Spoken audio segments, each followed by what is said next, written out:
Down and out, Meghan is in great pain as her career ends after Harry loses his lawsuit. As we've already reported, Harry lost his case against the British press. He claims that he was taking on the role of a very privileged social justice warrior and professional litigant.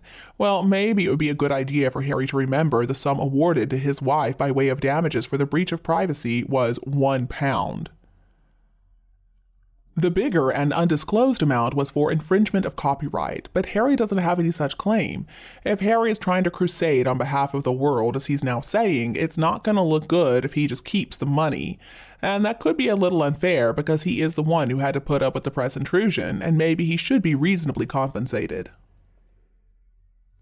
But it looks like Harry is just using this as an opportunity to try to act like he's the hero of the little people. He's trying to make himself look better in the eyes of the public. And see, Brand Sussex depends on that. It does seem like Harry is turning into a pretty frustrating litigant, though. Court cases are incredibly stressful, and the legal fees are always astronomical. His war against the media could prove incredibly detrimental to both his mental health as well as his bank account. But of course, Meghan Markle is going to have to hold on to a lot of that money because how else is she going to buy awards for herself in the future? How else is she going to pay astronomical sums to PR firms? And of course, how is she going to pay for more work on her face and all that? If Harry has any sense whatsoever, which I don't think he does, then he should probably keep a close eye on Meghan's expenditures. Does he really want her spending all his money chasing ridiculous ideas? Rumor has it, though, Meghan and Harry do not live together anymore, and they haven't been for months, so perhaps Meghan doesn't actually have access to his bank accounts at this point. What she does in the future, I do not care about. I just want her to disappear off the royal radar forever. I don't want her to ever darken that particular doorway again. And when it comes to acting roles for Meghan, well, the amount of baggage that an actress has doesn't really matter. Can she play the character convincingly? Well, that's the important thing. Previous roles for women in their 20s and 30s have been plentiful, and then all of a sudden there's a drop-off around age 40, and then some women will experience a renaissance around age 50. The alleged dry decade has affected so many famous actresses out there, but the demands of streaming are such that some strong roles have been created for women who are around 40 or like 40 to 50.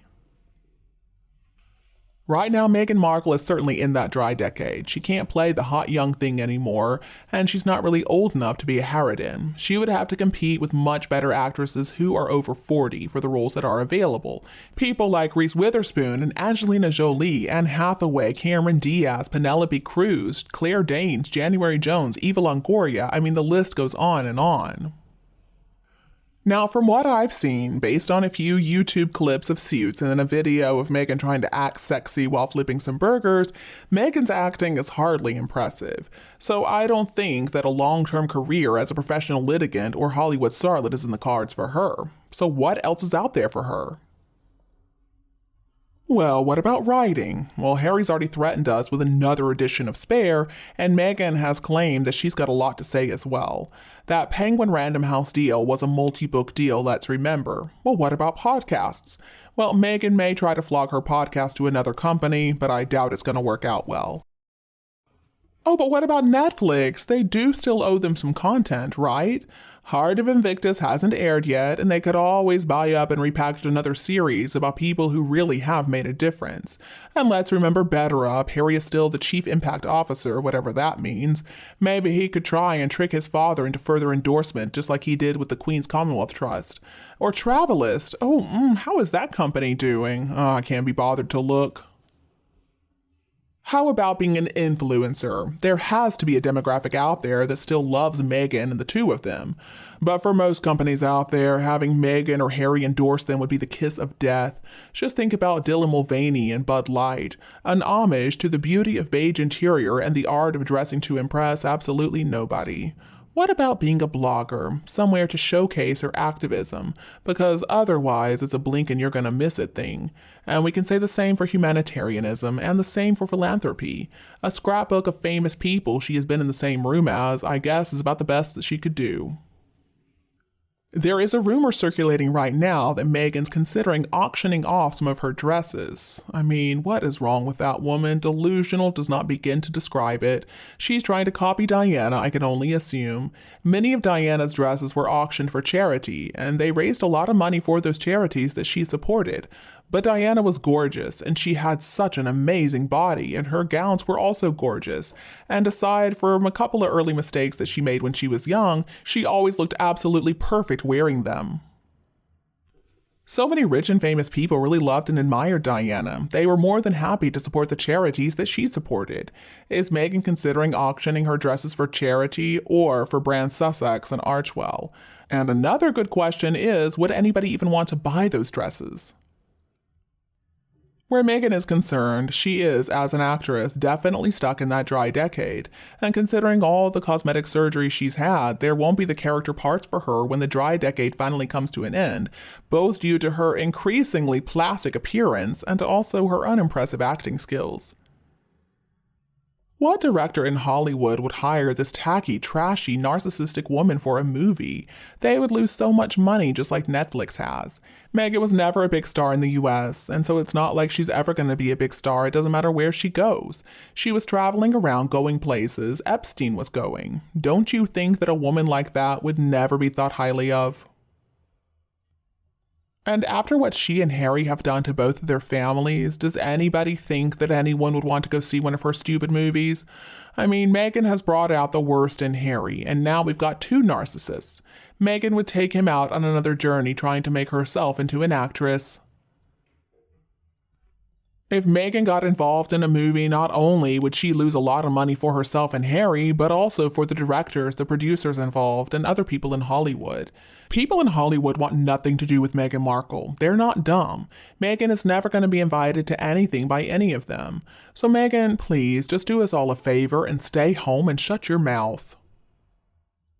And Harry is not finished with this court business. The judge has ruled against him when it comes to the phone hacking part of the trial, but there are still some other allegations to be resolved.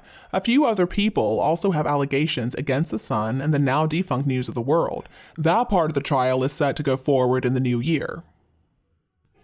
I don't believe that Meghan Markle is going to return to acting either. She has neither the talent nor the inclination.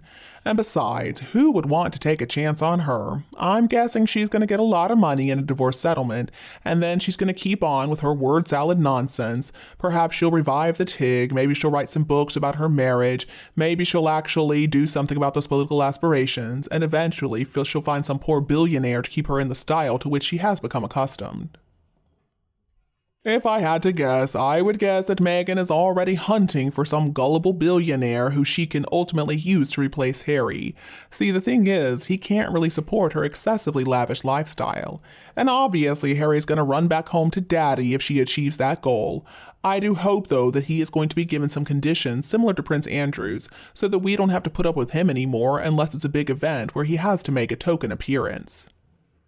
Harry's also got a few more cases to run. It would be fascinating to find out who is bankrolling all this litigation. I guess Meghan could play herself in future episodes of The Crown, right? The more people see of them, though, the less we want to see, and that's something that people in Hollywood know all too well. So what shows would I watch if those two were featured? Alright, well, a good idea to me would be interviews where the two of them are connected to lie detectors, and then if they're caught lying, they don't get their fee. It could also be Dallas Meets Awards where Meghan gives exceptional speeches for the Nobel Prize, Oscar, and Tony, and then she wakes up in a shower under a bucket in the jungle. Or maybe Shark's Den, where both of them are pitching their latest business deals and people just laugh in their faces. Maybe they could put all of Meghan and Harry's shows on one single channel so that people who don't want to have to deal with the two of them don't have to, and then it would be easy for me to just keep on flipping channels and then come to that channel and say, oh well no, definitely not this one, and just keep on flipping some more. And you, what do you think about this case? Please continue to discuss them with us below in the comments section. If you preferred our video today, remember to like and share it with your friends and family members who would enjoy it too. And don't be afraid to click the subscribe button to get more updates in the future. Thank you so much for tuning in, have a lovely weekend, and we'll be back to see you all tomorrow.